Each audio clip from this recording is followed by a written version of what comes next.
Good morning everyone. PR exam dose में आप लोगों का एक बार फिर से बहुत बहुत स्वागत है, बहुत बहुत हार्दिक अभिनंदन। तो चलिए, लास्ट वीडियो में जो हमने कोल जाति को फिनिश किया था, इसके बाद नेक्स्ट जाति को हम लोग यहां पर कंप्लीट करने वाले हैं, जिसका नाम होगा किरात जाति। चलिए, तो किरात जाति को बिना देरी किए हुए स्टार्ट करते हैं आज के वीडियो सेशन में।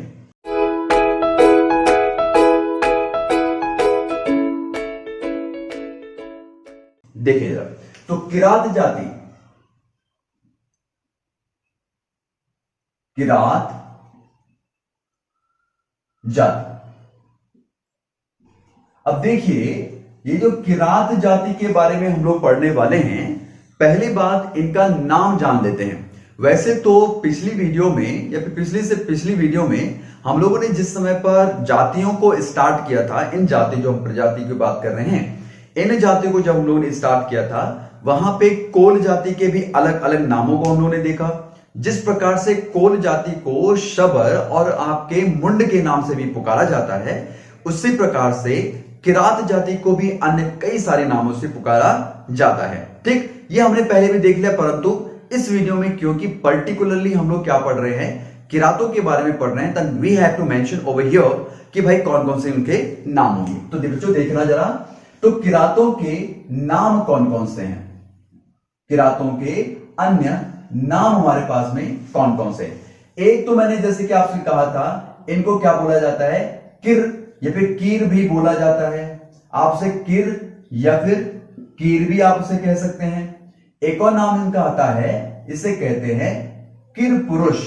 क्या कहते हैं बताऊं, तो इनको कहा जाता है किर पुरुष, या फिर इनको किम पुरुष भी मैंने आपसे कहा था। कभी कभी आपके राइटर जो हैं, इनको किम पुरुष के नाम से भी पुकार लेते हैं। दूसरा क्या नाम होगा भाई, एक और नाम यहां पर मिलता है जिसका नाम होगा आपका किन्नर। क्या नाम मिलता है, किन्नर भी इसका नाम ले लिया गया है। साथ साथ में और क्या बातें हैं भाई, साथ साथ में देखिएगा, इनको एक और नाम मिलता है, इसे कहा जाता है भिल्ल।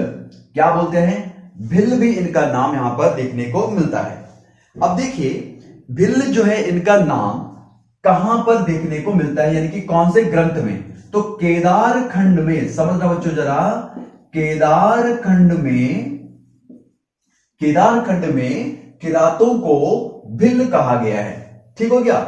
आगे चल के देखिए, वैसे तो हमको चीजें देखनी होती हैं, आगे भी हम लोग इसके बारे में चर्चा करेंगे, परंतु यहां पर थोड़ा समझने की कोशिश कीजिएगा कि केदारखंड, देखिए आपके पास में एक पुराण है, बाय द वे, इसे कहा जाता है स्कंद पुराण। क्या बोला जाता है, स्कंद पुराण। स्कंद पुराण के दो भाग हैं, एक है केदारखंड और एक है आपके पास में मानसखंड। ठीक है बच्चों, तो एक हो गया केदारखंड और एक होता है आपके पास में मानसखंड।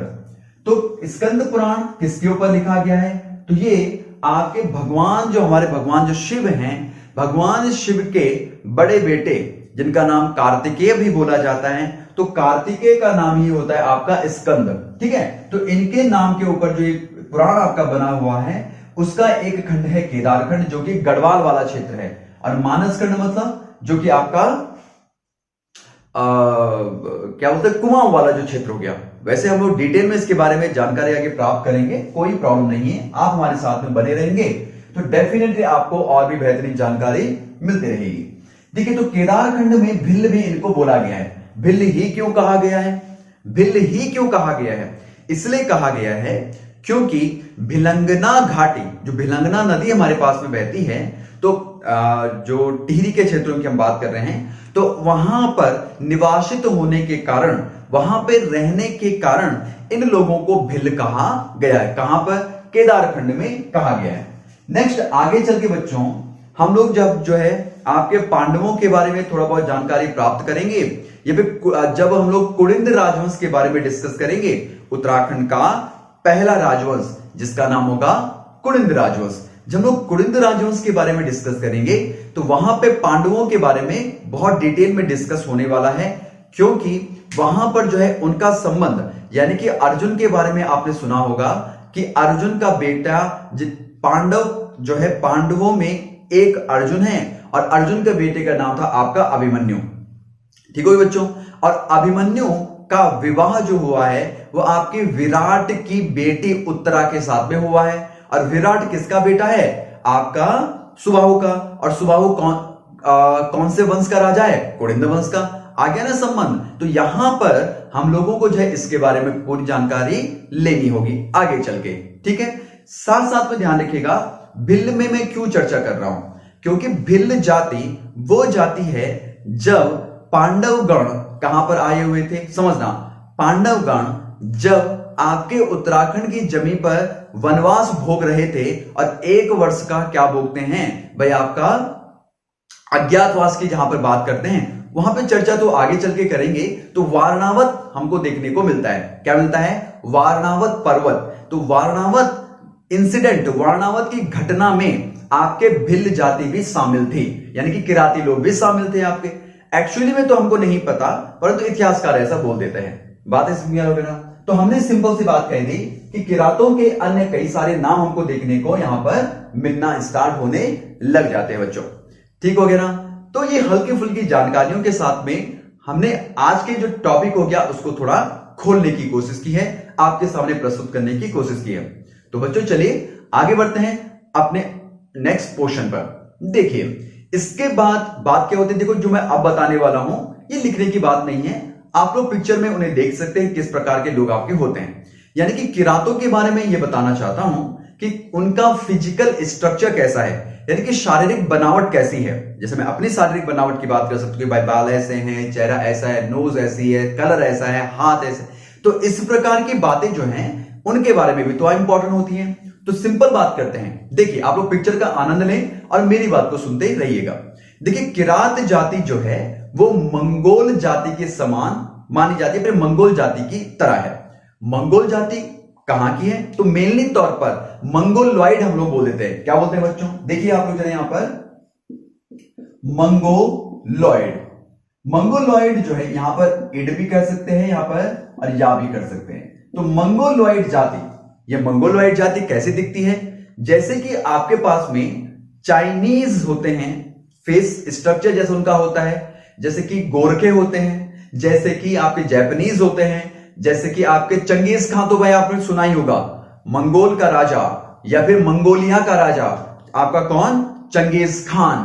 क्लियर बात होगी ना? तो भाई इनके बारे में तो भाई भारतीय इतिहास में आप लोग पढ़ते ही हैं। तो हमने कहा कि भाई इनका जो बॉडी का स्ट्रक्चर जो है वो कैसा स्ट्रक्चर है। देखो बच्चों मैंने यहां पे मंगोलॉइड लिखा है, तो मंगोलॉइड क्या होते हैं? सिंपल से बात को समझना कि आपके जो मानव होते हैं, मानव को उनके फिजिकल स्ट्रक्चर के आधार पर, रंग रूप के आधार पर अलग अलग कैटेगरीज में डिवाइड किया गया है। जैसे कि हम एक बात कर सकते हैं, कोल जाति जब हम लोग पढ़ रहे थे वहां पर भी बहुत सारी जानकारी हम लोगों ने प्राप्त की थी। एज लाइक आपकी एक जाति होती है जिसका नाम है निग्रिटो जाति, निग्रोलॉइड भी आप उसे कह लेते हैं। साथ साथ में मंगोलॉइड जाति जैसे कि अभी हमने बात की, उसी प्रकार से ऑस्ट्रेलॉइड जाति, ये भी हमने डिस्कस किया हुआ है। साथ साथ में आपके कॉकेसॉइड हो गया। तो यानी कि मनुष्यों की भी कुछ आपकी अलग अलग प्रजातियां हैं जो कि फेस स्ट्रक्चर, सॉरी फेस ना बोले तो बॉडी स्ट्रक्चर की बात कर सकते हैं, रंग रूप की बात कर सकते हैं, उनको अलग अलग कैटेगरी में डिवाइड किया गया है। तो ये लोग कैसे हैं? आपके मंगोलॉइड यानी कि मंगोल जाति के मान। अब हमने बात कर ली और क्या क्या चीजें, साथ साथ में देखते रहिएगा आप लोग जरा। तो चपटी आपके माथा है, माथा कैसा है? एकदम चपटा माथा है। साथ साथ में छोटी और चपटी नाक होगी, दाढ़ी और मूंछों की अल्पता है चेहरे पर। साथ साथ में अगर हम बात करें और क्या है भाई, और यह है कि पीले या गेरुए रंग का इनका हष्टपुष्ट शरीर होगा। मैंने क्या बोला? पीले और गेरुए कलर का। तो आप उसे क्या कह लेते हैं? गेहुआ कलर कह देते हैं। जैसे कि भारतीयों का कलर जो है वो गेहुआ कलर ही बोल दिया जाता है। तो इस प्रकार का कलर उनका जो है चेहरे का होगा, बॉडी का होगा। ठीक है बच्चों, तो यहां तक हम लोगों ने किरात जाति के कुछ कुछ चीजों को, हल्की फुल्की चीजों को कंप्लीट कर दिया।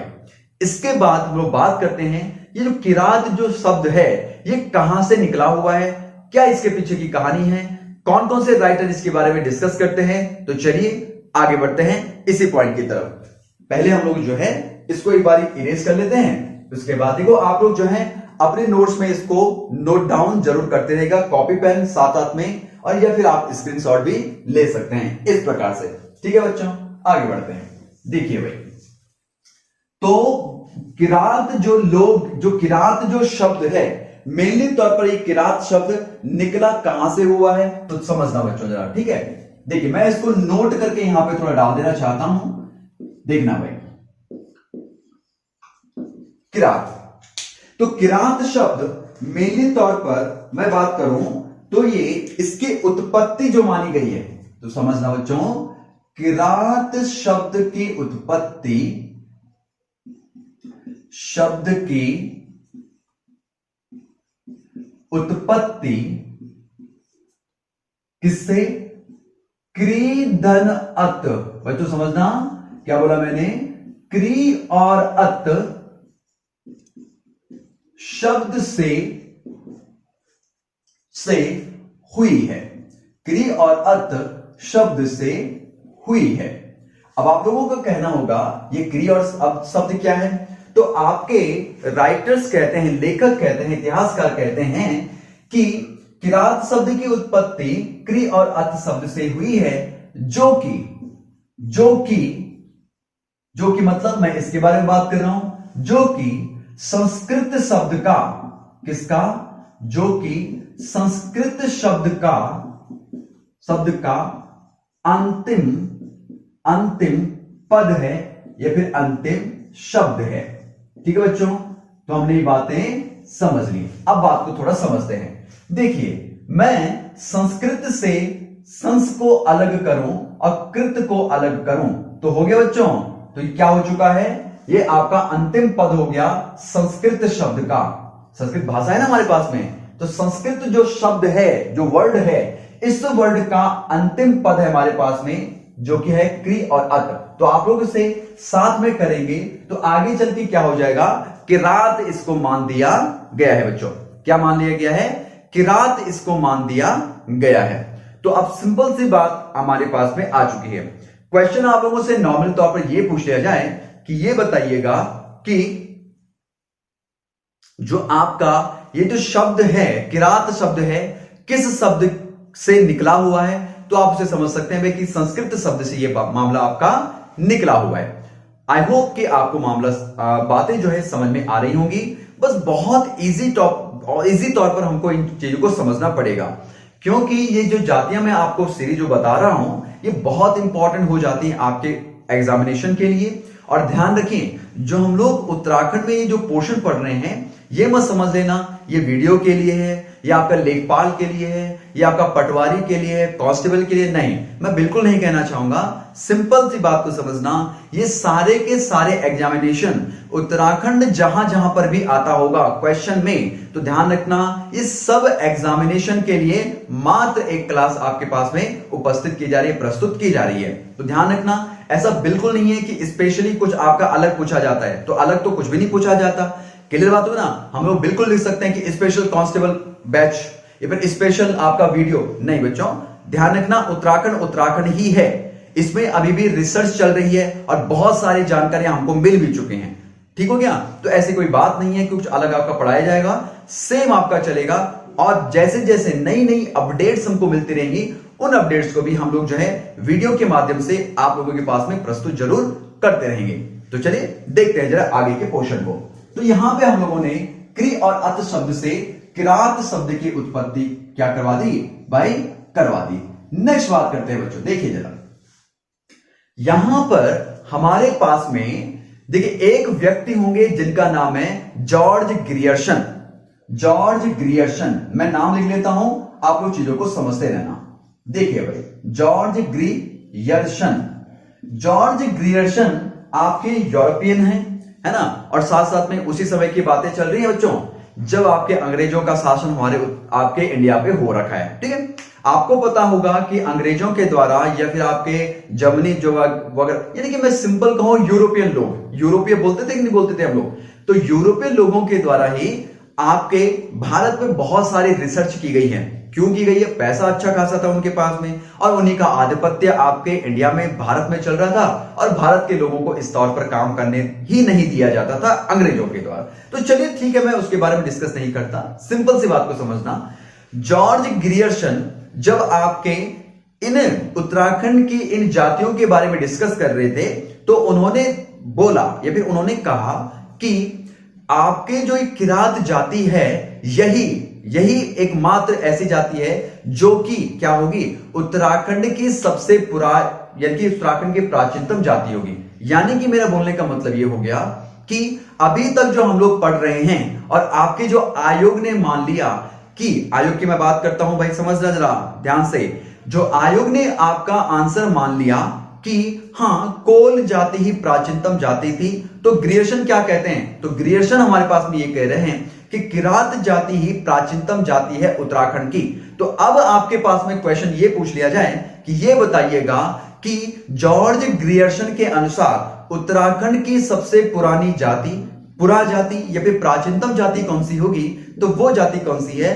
किरात जाति होगी।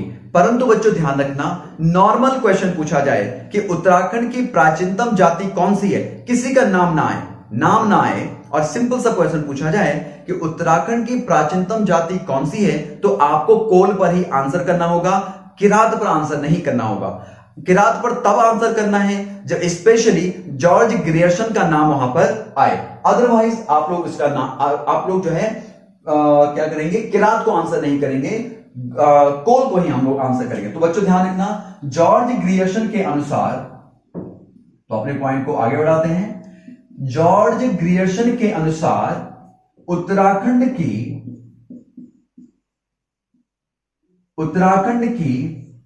प्राचीनतम, अर्लीस्ट कह सकते हैं भाई हम लोग, प्राचीनतम का मतलब क्या हो गया? अर्लीस्ट, प्राचीनतम जाति किरात थी या फिर है। क्लियर बात हो गई ना? तो बच्चों ध्यान रखना, बहुत इंपॉर्टेंट पॉइंट मैं आपको बता रहा हूं, यहां से कई बार एक क्वेश्चन आपके पूछ लिए गए। नेक्स्ट हम बात करते हैं, देखिए और क्या मामला यहां पर देखने को मिलता है। नेक्स्ट देखिए आप लोग जरा, नेक्स्ट पॉइंट हम लोग यहां पर देखते हैं। देखिए जरा, एक बार जो है पेन जो है बदल रहा है भाई। देखिए आप लोग, तो यहां पर थोड़ा समझना, प्राचीन ग्रंथों की अगर मैं बात करता हूं, किसकी बात करता हूं? प्राचीन ग्रंथों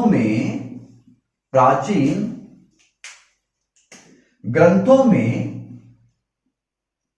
मां गंगा, तो गंगा मां की मैं बात करूं, ठीक है ना, मां गंगा, मां दुर्गा व मां पार्वती को क्या कहा गया है? इनको किराती कहा गया है। यानी कि भाई इन तीनों देवियों को किराती, मूल से ये पे किराती जाति से संबंधित किया गया है, तो किराती कहा गया है। अब क्यों कहा गया है, बात को थोड़ा समझने की कोशिश करते हैं। आपको ये पता है, समझना बच्चों जरा ध्यान से समझना, आपको ये पता है कि गंगा मां जो है, कौन? गंगा मां जो है वो भागीरथी, राजा जो भगीरथ थे, भागीरथ के द्वारा कहां पर? गौमुख, उत्तरकाशी या फिर जो गंगोत्री वाला जो स्थान है, वहीं पर ही स्वर्गलोक से धरती पर उतरकर आई थी। और भागीरथी, अभी हमने कहा था कि और आगे चल के भी डिस्कस वैसे करने वाले हैं कि भागीरथी के निकट रहने वाले लोगों को या फिर भागीरथी के किनारे, भागीरथी नदी के किनारे रहने वाले लोगों को भी किराती आपका बोल दिया गया है। इसी वजह से आपकी मां गंगा को भी किराती बोल दिया गया है। ठीक है बच्चों, ध्यान रखना। दूसरी बात करते हैं, मां दुर्गा। देखिए मां दुर्गा जो है पार्वती माता की हम लोग बात करते हैं, सिंपल सी बात हो गई। और यहां पर तो भाई बहुत सारी माइथोलॉजिकल चीजें आपको मां दुर्गा के बारे में देखने को मिलेंगी। जैसे कैसे? आपको पता है मां सती की अगर मैं बात करता हूं तो मां सती जिनके अलग अलग यहां पर सिद्धपीठ देखने को मिलते हैं, ऐसा एक कुंजापुरी, ऐसा एक आपके चंद्रबदनी की हम बात कर सकते हैं, और भी कई सारी जगहें हैं। तो उनके तौर पर इसी वजह से इन साक्ष्यों के आधार पर इसी वजह से मां दुर्गा को भी क्या बोल दिया गया है, किराती बोल दिया गया। नेक्स्ट बात करते हैं मां पार्वती की। आपको पता है कि हमारे पास में हिमालय राज की बात करते हैं, हिमालय के जो राजा हैं उनकी बेटी है पार्वती, उनका विवाह और पार्वती मां का विवाह हुआ है शिव भगवान के साथ में। तो क्योंकि हिमालय की बेटी हैं पार्वती मां, तो सिंपल सी बात ये होगी कि हिमालय आपके पूरे के, वैसे तो नेपाल भी आपका हिमालय, नेपाल में भी हिमालय पड़ जाता है, कश्मीर में, हिमाचल प्रदेश में और आपके उत्तराखंड में भी, परंतु हम लोग बात कर रहे हैं मेनली तौर पर उत्तराखंड की, क्योंकि आप लोगों को पता है कि कैलाश पर्वत जो है वो आपके उत्तराखंड के क्षेत्रों से संबंधित था। अभी तौर पर हम लोग तो कैलाश पर्वत को तिब्बत के क्षेत्रों में पढ़ लेते हैं, कैलाश मानसरोवर की यात्रा, परंतु कुछ ग्रंथ आपके ये कहते हैं, कुछ बताते हैं कि रुद्रप्रयाग में जो केदार खंड जो, या फिर रुद्रप्रयाग में जो केदारनाथ बना हुआ है, वहां पर पहले क्या था, आपका ये जो मेरू पर्वत बोलते हैं ना, कैलाश पर्वत, वो आपका स्थिति मान ली जाती है। तो सिंपल सी बात करते हैं कि पार्वती माता का संबंध उत्तराखंड की जमीन से होने के कारण उस दौरान में, इस वजह से उनको भी क्या बोल दिया गया है, किराती बोल दिया गया है। तो मुझे लगता है बच्चों आपको ये मामला पसंद आया होगा, आपको ये चीजें पसंद आई होगी कि हमारे पास में आखिरकार इन्हें ऐसा क्यों बोल दिया जा रहा है। नेक्स्ट हम लोग बात करते हैं बच्चों कि पर्वतीय क्षेत्रों की अगर मैं बात करता हूं, क्या बात करते हैं, पर्वतीय क्षेत्रों में गंगा नदी की घाटी पर, क्या बोला मैंने, चलो देखो इसी के नीचे कर लेते हैं जरा इसको, पर्वतीय क्षेत्रों की बात करते हैं, पर्वतीय क्षेत्रों में, ये पर्वतीय क्षेत्र में गंगा घाटी, देखो क्या लिख दिया मैंने, गंगा घाटी के निवासी, देखो बात को समझ आ रहा है क्या बोला उन्होंने, गंगा घाटी के निवासी, और गंगा घाटी कहां पर, आपके पर्वतीय क्षेत्रों में, क्लियर हो गया। तो पर्वतीय क्षेत्र में गंगा घाटी के निवासी किरात कहलाते थे, ये फिर किरात कहलाते हैं, किरात कहलाते थे या फिर हैं, जो भी आप लोग लिखना चाहें आप लोग इस तरीके से लिख सकते हैं। तो बच्चों ध्यान रखना कि किरात जाति के लोग मेनली तौर पर गंगा घाटी की बात करते हैं। अरे इसी वजह से तो हमने अभी बोला था कि मां गंगा को भी क्या बोल दिया गया है, किराती बोल दिया गया है। आई होप, मुझे लगता है कि आपको ये मामला समझ में आ गया होगा। तो बच्चों ध्यान रखना, यहां से आपका क्वेश्चन आपका पूछ लिया जा सकता है नॉर्मली तौर पर भी, ये बताइएगा कि मां दुर्गा या फिर मां गंगा या फिर मां पार्वती का संबंध किस जाति से लगाया जाता है, फिर रिलेट किया जाता है, रिलेशन किस जाति से बताया जाता है। उसी प्रकार से किरात शब्द की उत्पत्ति किस शब्द से मानी गई है, या फिर आपके जॉर्ज ग्रियर्सन के अनुसार उत्तराखंड की सबसे पुरानी जाति कौन सी है, तो आपकी किरात जाति मानी जाएगी, और गंगा घाटी के निवासियों को किरात बोल दिया जाता है। ठीक है बच्चों, तो मुझे लगता है कि मामला सब में आ गया होगा। तो बिना देरी किए इसको करते हैं इरेज और नेक्स्ट क्वेश्चन पर आगे बढ़ते हैं। देखिए बच्चों, मैं साथ साथ में आपको चीजें बताते रहता हूं और आप लोग सुनते रहेंगे। भाई देखो होता क्या है, हमारे पास में आगे चल के अब हम लोग क्या करने वाले हैं, ये देखने वाले हैं कि जैसे कि किरात जाति का वर्णन, किरात जाति के बारे में हमको किन ग्रंथों से जानकारी मिलती है, उसी प्रकार से जब हम लोग खशों के बारे में पढ़ेंगे उनके बारे में भी सेम चर्चा हम लोग करने वाले हैं। तो सिंपल सी बात यह है कि देखिए बच्चों जरा, तो किरात जाति का वर्णन, किरातों का वर्णन का मतलब होता है कि थोड़ा बहुत जो जानकारी उनके बारे में दी गई है, जो विस्तारित तौर पर उनके बारे में जानकारी दी गई है, हम उनको उसके बारे में बात कर रहे हैं। तो किरातों का वर्णन जो है हमें किन किन किताबों में देखने को मिलता है। तो आपको पता होगा कि आपके पास में भारत में एक बहुत बड़ा ग्रंथ है जो कि काव्य ग्रंथ हम लोग उसे बोल देते हैं, जिसको कि क्या कहा जाता है, महाभारत। तो महाभारत में भी हम लोगों को जो है इसके बारे में चर्चा मिलती है। महाभारत, आपको पता है कि महाभारत का पुराना जो नाम है, सबसे स्टार्ट वाला या फिर अर्लेस्ट जो नाम हम लोग बात कर सकते हैं, जय संहिता उसको बोल दिया जाता है। वैसे यहां पे लिखने की जरूरत नहीं है, परंतु ये आप ऐसे समझ लेना, ये आपका एक्स्ट्रा नॉलेज आपको दी जा रही है। तो जय संहिता इसको बोल दिया गया है। क्लियर हो गया? जय का मतलब विन की बात कर सकते हैं, विक्ट्री की बात कर सकते हैं, और संहिता का मतलब क्या होता है बच्चों? कोड होता है। कोड मतलब कानून। क्लियर? नियम कानून की बात कर सकते हैं। तो जय जीतने के लिए जो नियम कानून आपके होते हैं उसको जय संहिता बोल दिया गया है। नेक्स्ट हम बात करते हैं महाभारत। देखिए बच्चों, महाभारत एक्चुअली किसने लिखी है? महाभारत किसके द्वारा लिखी गई है? तो बात को समझना बच्चों, आपको पता है कि महाभारत में गीता के बारे में डिस्कस करते हैं। महाभारत में गीता के उपदेश आपके भगवान श्री कृष्ण के द्वारा दिए गए हैं। भगवान श्री कृष्ण की बात करते हैं और गीता की बात करते हैं। देखिएगा, गीता के उपदेश जो संबोधित किए गए, एड्रेस किए गए हैं, वह आपके अर्जुन को एड्रेस के बोलते हैं कि हे पार्थ, श्री कृष्ण भगवान बोलते हैं कि हे पार्थ यदा यदा हि धर्मस्य, इस प्रकार की बातें करते हैं। तो वो संबोधन किसको किया जा रहा है? आपके अर्जुन को किया जा रहा है। उसी प्रकार से बच्चों, जैसे कि महात्मा बुद्ध जो है अपने बड़े भाई आनंद को संबोधित करते हैं कि हे आनंद, दुनिया में ऐसा होता है वैसा होता है, उस प्रकार से। बात समझ में आ गई कि नहीं आ गई ना? आगे चल के बहुत डिस्कस करेंगे इन चीजों के बारे में, परंतु थोड़ी बहुत चीजें आप लोग समझते हुए चलिएगा। इंपॉर्टेंट क्वेश्चन है, इसी वजह से मैं बता रहा हूं, अदरवाइज यहां पे बताने की जरूरत नहीं थी। तो बच्चों समझना, देखिए है क्या, मैंने कहा कि महाभारत में जब भगवान श्री कृष्ण के द्वारा किसको दिया गया है, उपदेश दिया रहा है, ये फिर सॉरी जो गीता के उपदेश, हाँ चलो ठीक है, जो भी आपका दिया जा रहा है, तो हमने कहा कि महाभारत एक्चुअली तौर पर कौन कौन देख सकते थे? महाभारत को जो युद्ध है, रणभूमि है, कौन कौन देख सकते हैं? देखो, जो युद्ध भूमि में होंगे, मैं उनकी बात बिल्कुल नहीं कर रहा हूं। मैं बात कर रहा हूं कि जो वहां पे उपलब्ध नहीं है, उसके बाद भी देखने की क्षमता रखते हुए देख रहे हैं। सिंपल सी बात, मैं धरती की बात कर रहा हूं। एक आपका हो गया संजय, कौन? जो कि धृतराष्ट्र का, समझ लें बात को, समझना, धृतराष्ट्र का जो कि क्या है, सारथी है। वो सारथी क्या देख रहा है? युद्ध को घर में बैठकर देख रहा है और धृतराष्ट्र को बता रहा है। तो धृतराष्ट्र को जो संजय है भाई, तो संजय को ये शक्ति मिली कैसे? वो तो सारथी है। तो संजय को ये शक्ति किसने दी है? वेद व्यास के द्वारा दी गई है। बच्चों ध्यान रखना, महर्षि कृष्ण द्वैपायन को वेद व्यास बोल दिया जाता है।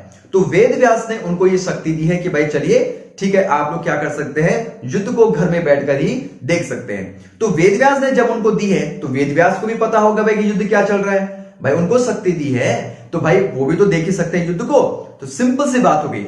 महाभारत किसने लिखी है? तो मैं यहीं पे आना चाहता हूं। तो महाभारत लिखी है आपके वेद व्यास के द्वारा।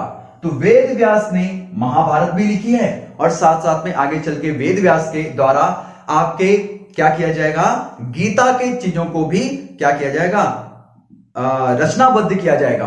बातें समझे? वैसे तो भगवान श्री कृष्ण के द्वारा गीता को क्या बोल दिया, बोला गया है, परंतु लिखा तो नहीं गया है। भगवान श्री कृष्ण ने बोला है, वेद व्यास ने सुना है, और उसको अभ्यासित किया गया है लोगों तक पहुंचाने के लिए। तो ध्यान रखना, वेद व्यास के द्वारा किया गया।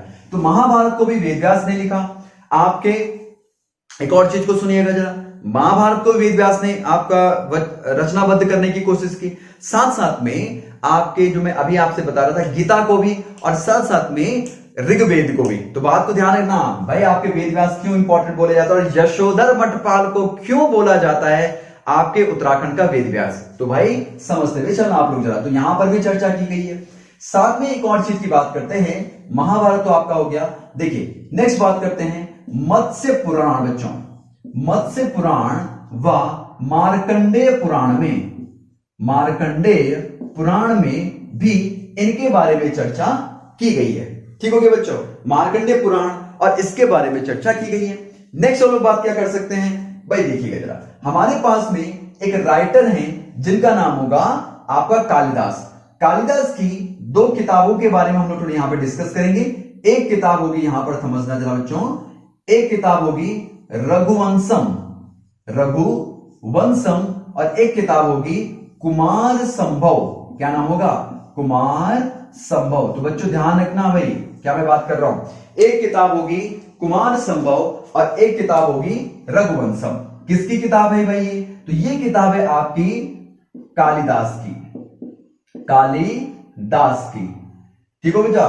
क्विल्टा, क्विल्टा वाला क्षेत्र रुद्रप्रयाग, तो आपको पता होगा कविल्टा वाला जो क्षेत्र कालिदास के बारे में, रुद्रप्रयाग के बारे में डिस्कस किया जाता है ना। तो यहां पर आपका है वो। चलो ठीक है, आगे चल के भी डिस्कस करेंगे हम लोग। तो कुमार संभव, समझ जरा, कालिदास ने रघुवंशम में भी किरातों के बारे में डिस्कस किया है, और कालिदास ने कुमार संभव के बारे में भी, कुमार संभव में भी किरात के बारे में डिस्कस किया। और कुमार संभव में तो कहा गया है कि भागीरथी, भागीरथी नदी के किनारे रहने वाले लोग, भागीरथी नदी के किनारे रहने वाले लोग कौन हैं? किराती हैं। रहने वाले लोग जो हैं, वाले लोग किराती है बच्चों। मामला समझ में आ गया? ठीक है, तो यहां पर भी चर्चा की गई है। और क्या हम लोग और क्या बात कर सकते हैं? देखिए, एक किताब है जिसका नाम है कादंबरी। बच्चों को ध्यान रखना जरा, क्या किताब का नाम है?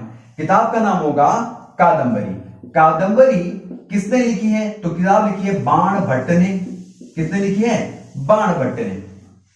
बात क्लियर होगी ना? ध्यान रखना बच्चों, बाणभट्ट की किताब और है जिसका नाम है हर्षचरित्र।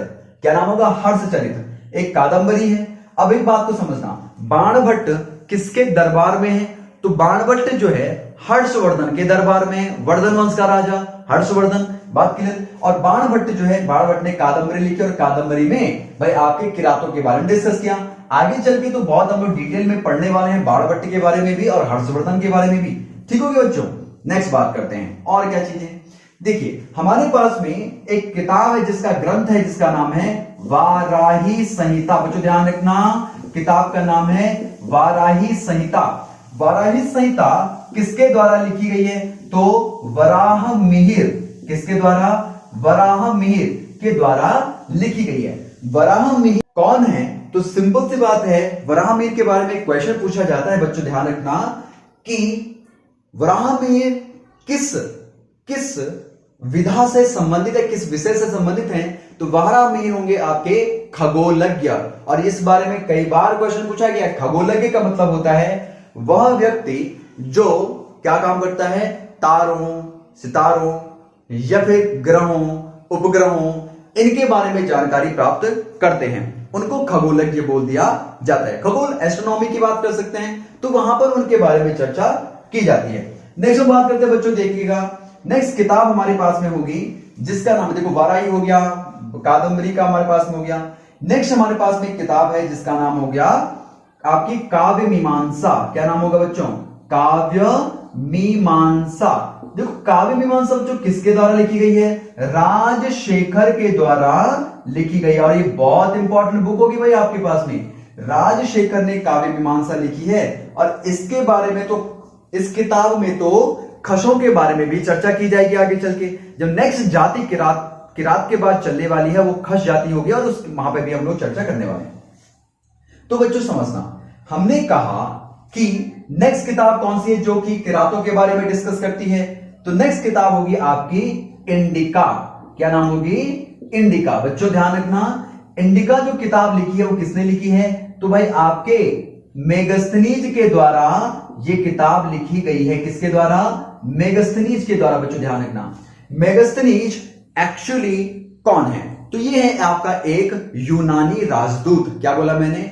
एक है यूनानी राजदूत जो कि भारत में आता है और भारत में कई समय तक यहां पे रहता है, और साथ साथ में भारत में चल रहे जो भी राजाओं के शासन हो, जैसे कि हम लोग मौर्य की बात करते हैं, चंद्रगुप्त मौर्य की बात कर सकते हैं, तो उनके बारे में लिखना स्टार्ट करने लग जाते हैं। कौन? आपके मेगस्थनीज। और इंडिका में उन्होंने बहुत सारी चीजों के बारे में डिस्कस किया हुआ है, जैसे कि मेन टॉपिक जो बोला जाता है वो आपका पाटलिपुत्र बोल दिया जाता है। ठीक है बच्चों, क्या बोल दिया जाता है? पाटलिपुत्र बोल दिया जाता है। तो यहां पर हम लोग देखते हैं कि आगे चल के क्या क्या मेनली मैटर हो गया यहां पर। नेक्स्ट हम बात करते हैं बच्चों, देखिए है क्या इसके बाद, किराती शब्द जो है, जैसे कि हमने कोल जाति के बारे में डिस्कस किया था कि कोल शब्द हमारे पास में कई सारे हैं। हमने कोलागढ़ पढ़ा, कोलाशुर पढ़ा, उसी प्रकार से हम लोगों ने झबुली टोपली पढ़ा, डिगजू पढ़ा, उसी प्रकार से कई सारे शब्द हमने कोल जाति के बारे में डिस्कस किया। अब हम लोग जो है यहां पर भी देखने को मिलेगा कि भाई जो किराती जो शब्द हैं वो कौन कौन से शब्द हैं। तो देखिए जरा, हमारे पास में यहां पर किराती सबसे पहला है भाव। देखिए भाव किसको बोल दिया जाता है? छोटे भाई को भाव बोल दिया जाता है। अगर मैं बात करूं नब्बारी, तो नब्बारी कौन है? तो नब्बारी जो है छोटी बहू को बोल दिया जाता है। कुछ हमारे पास में गढ़ भी हैं। गढ़ का मतलब मैं आपको बता चुका हूं, गढ़ का मतलब होता है किला। कुछ गढ़ की बात करते हैं, जैसे कि आपका किरशु की बात करते हैं, किरशु की बातें करते हैं, किरशाल की बातें करते हैं, कीर की बातें करते हैं। ठीक है बच्चों, यहीं पर ही हमारे पास में किरातों से संबंधित कुछ देवता हैं। क्या है? किरातों से संबंधित कुछ देवता हैं। और वो देवता हमारे पास में कौन कौन से होंगे? तो देखिएगा आप लोग जरा। तो सिंपल सी बातें हो गई। देखना, मैं यहां पे लिख देता हूं देवता, समझना। किरातों से संबंधित कुछ देवता हमारे पास में होंगे बच्चों। एक देवता का नाम हो जैसे कि आपका भैरव देवता, यानी कि इनके जो देवता होंगे उनमें से एक देवता है जिसका नाम है भैरव देवता। भैरव देवता के साथ में एक और देवता इनके पास में होंगे जिनका नाम होगा रुद्र देवता। क्या नाम होगा बच्चों? रुद्र देवता। क्यों है? इसके पीछे की कहानी हम लोग आगे चल के पढ़ेंगे, आप चिंता ना करें, पूरा का पूरा मैटर आपको समझ में आ जाएगा। देखिए, तो भैरव की बात करते हैं, रुद्र देवता की बातें करते हैं, और एक देवता और है इनके पास में जिनको बोला जाता है घंटा कर्ण देवता। क्या नाम होगा बच्चों? घंटा कर्ण देवता। घंटा कर्ण एक्चुअली कौन देवता है? सिंपल सी बात करते हैं, समझते हुए चलना, आपको मामला जल्दी से समझ में आ जाएगा बच्चों। देखिए, घंटा कर्ण, देखो एक व्यक्ति ऐसा बोला जाता है कि आपके उत्तराखंड में गंगा घाटी के क्षेत्रों में एक ऐसा व्यक्ति था जो कि मात्र और मात्र भगवान शिव हैं उनको ही रमना पसंद करते थे, उनको ही सुनना पसंद करते। उनके नाम के अलावा उस व्यक्ति को किसी का नाम सुनना बिल्कुल भी पसंद नहीं था। यानी कि उस व्यक्ति का जो आराध्य देवता था वो थे आपके भगवान शिव। व्यक्ति कौन है? मैं किस व्यक्ति की बात कर रहा हूं? तो उस व्यक्ति का नाम होगा घंडियाल। क्या नाम होगा? घंडियाल। बाय द वे, है क्या घंडियाल? ये जो घंडियाल है व्यक्ति जो है वो करते क्या थे?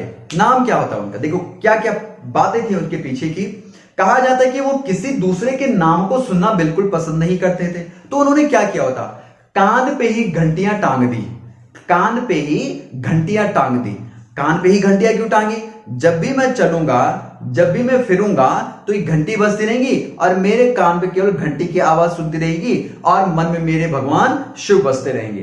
तो भाई अब उनकी तीव्र इच्छा हुई कि भगवान शिव से अब मिलना है, भगवान शिव प्रकट नहीं हो रहे हैं, तो भाई क्या किया जाए?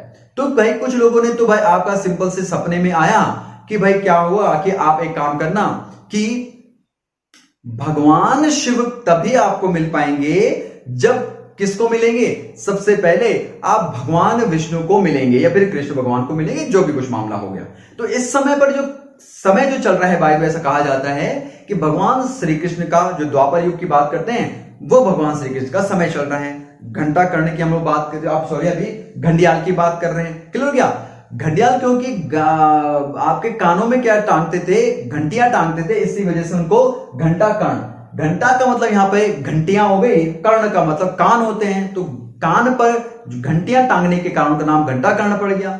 अब ऐसा बोला जाता है कि वे कहां पे चले? अब भगवान को पाना है, भगवान को मिलना है, तो डेफिनेटली उनको वो काम करना ही करना होगा। तो भाई आपको भगवान विष्णु को मिलने के लिए फिर भगवान विष्णु का अवतार तो भाई नॉर्मली तो अगर बोल दिया गया तो ये द्वारिका की साइड पर चले गए, गुजरात में। परंतु भगवान विष्णु उन्हें, भगवान जो कृष्ण थे उनको वहां भी नहीं मिले या फिर भगवान विष्णु वहां भी नहीं मिले। इसके बाद क्या किया जाएगा? उसके बाद कुछ लोगों ने बोला कि भगवान जो है इस समय पर कहां पर गए हुए हैं? बद्रीनाथ की साइड पर गए हुए हैं। अब बद्रीनाथ की साइड पर गए हुए हैं तो बद्रीनाथ भी आ गए।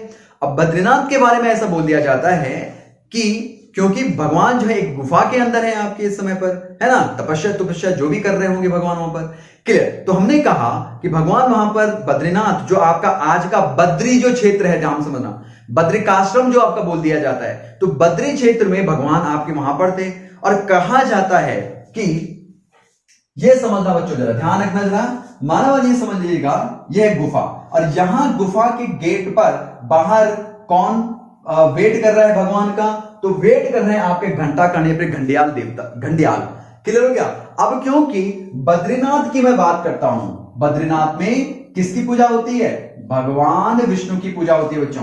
तो इस गुफा के बाहर वेट कर रहे हैं आपके घंडियाल। इसी वजह से बच्चों ध्यान रखना, इसी वजह से बद्रीनाथ मंदिर के या फिर बद्रीनाथ धाम के जो रक्षक कहे जाते हैं, क्या रक्षक कहे जाते हैं या बच्चों क्षेत्रपाल कहे जाते हैं।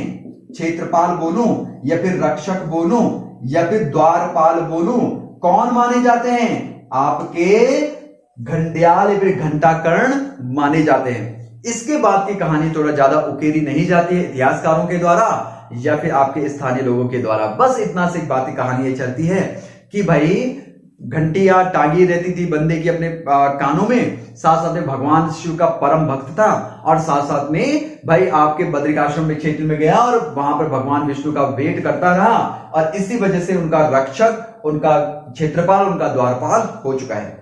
नेक्स्ट हम बात करते हैं, देखो एक तो आपका बद्रीनाथ के बारे में हमने डिस्कस कर लिया, साथ में बच्चों ध्यान रखना यहां पर केदारनाथ की बात भी कर लेते हैं। केदारनाथ भगवान शिव का धाम है, ठीक है, आपको पता ही होगा।